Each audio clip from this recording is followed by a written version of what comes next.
واش تقدر تخيل دري صغير في عمره 6 سنين يختفي من جردة ويتلقى من بعد 73 عام؟ هذه ماشي حكاية من الأفلام، هذه حقيقة طرات في غرب أوكلاند في كاليفورنيا عام 1956. الولد سميتو لويس أرماندو ألبينو. في 21 فبراير 1951 يوم عادي في أوكلاند، واحد المرأة تكون عندها 35 عام لابسة الخضر تقربت من لويس وهو كيلعب مع خوه روجر في الجردة. بدات كتكلم معاهم بالإسبانية، كتلطف معاهم، كتقول لهم أجي وانتوما زويونين، وبدات كتهضر مع لويس بالخصوص، كتقول له أجي ولدي معايا غنشري لك الشكلاط الحلوة اللي بغيتي.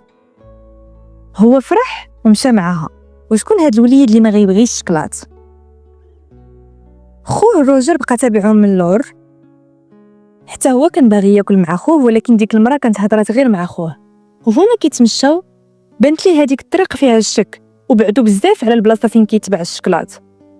هو خاف ومشى كيجري لدارهم باش يقولها لماماه. ماما بالخوف خرجت كتجري هي وروجر، مشاو في هذيك الطريق ولكن ما لقاوهمش. من بعد مشات مو عند البوليس باش يلقاو ليها ولدها، ولكن ما لقاوش. البوليس حقق مع روجر بزاف ديال المرات، وفي كل مره روجر كان كيقول لهم نفس الحاجه. حتى الاف بي اي دخل في القضيه، فتشوا كاع دوك البلايص، فتشوا حتى البحر، ولكن ما لقاو حتى شي حاجه. أنطونيا ألبينو مامات لويس دخلت في واحد الكابوس ما كيتقاداش، ولات كتمشي كل نهار للكوميساريه. من بعد ولات كتمشي مره في الاسبوع، كتسولهم على ولدها وكيقولوا لها نفس الحاجه، مازال ما كاين والو. من بعد ولات كتمشي مره في الشهر، من بعد مره في العام. دازت مده طويله ولكن ما لقاوش. هذيك المراه خدات لويس وداتو سافرت به للساحل الشرقي، طيارته بعيد على العائله ديالو. مامات لويس ما فقدتش الامل وكانت كتسنى ولدها كل نهار كل ليله، حتى الدم والامانه امانته وماتت في عام 2005. ماتت وهي كتسنى. لويس كبر وهو ما عارفش حقيقته، كان كيسحاب ليه غير تبناتو ديك العائله الجديده وتعايش مع الوضع. كبر ودخل الجيش، خدم في الفيتنام ودازت الوقت وخدم ولا رجل اطفاء وتقاعد مع المده. العيمان كانوا كيدوزوا ولكن الامل كيموت شويه بشويه. الجيران ديال العائله لويس بداو كيقولوا صافي لويس راه مات، العائله استسلمات والبوليس دو الملف. ولكن في 2020 بنت خو لويس بغات تجرب في هذاك التطبيق ديال لا دي ان، شافت فيه الاصول ديالها. فهاد التطبيق كيعطوك حتى الا كان شي تطابق مع شي شخص اخر، وهي تلقى التوافق ديال 22% مع واحد الراجل. فرحات ومن الفضول قالت اجي نسولو اللي يكون من العائله وانا ما كنعرفوش. سرسلت له رساله ولكن ما ردش عليها، صافي نسات الموضوع وخلاتو على راحته. في البدايه ديال 2024 اليدا واحد النهار مشات للمكتبه العامه في اوكلاند، بدات كتقرا دوك الجرائد القديمه وهي تشوف تصور ديال جده في واحد الجريده.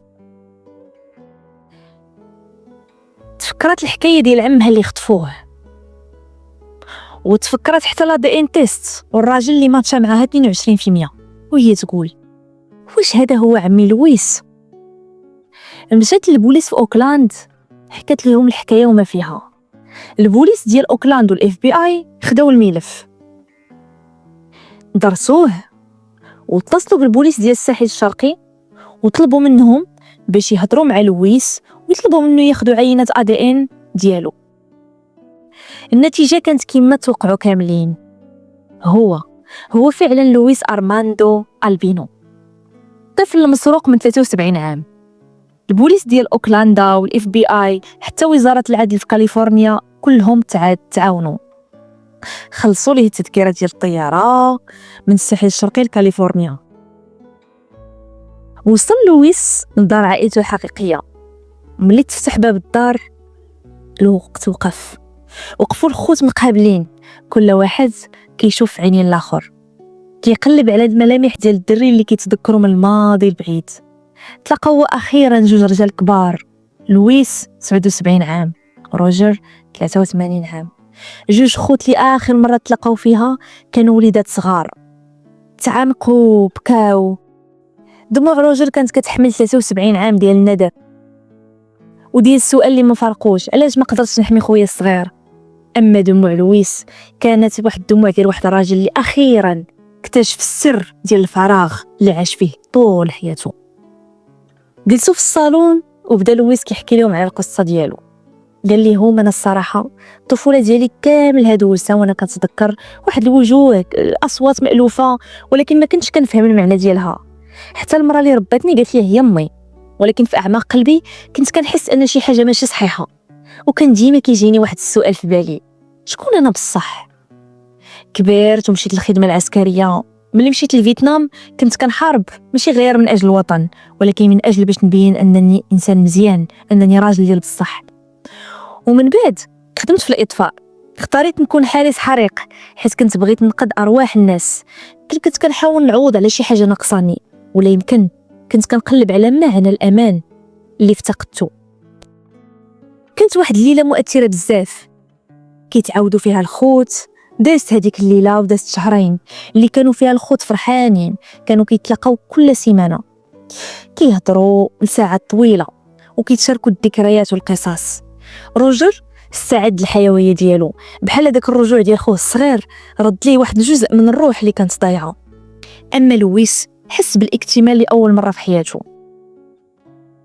من بعد شهرين من هذا اللقاء للاسف توفى روجر، ولكن مات وقلبه مطمئن.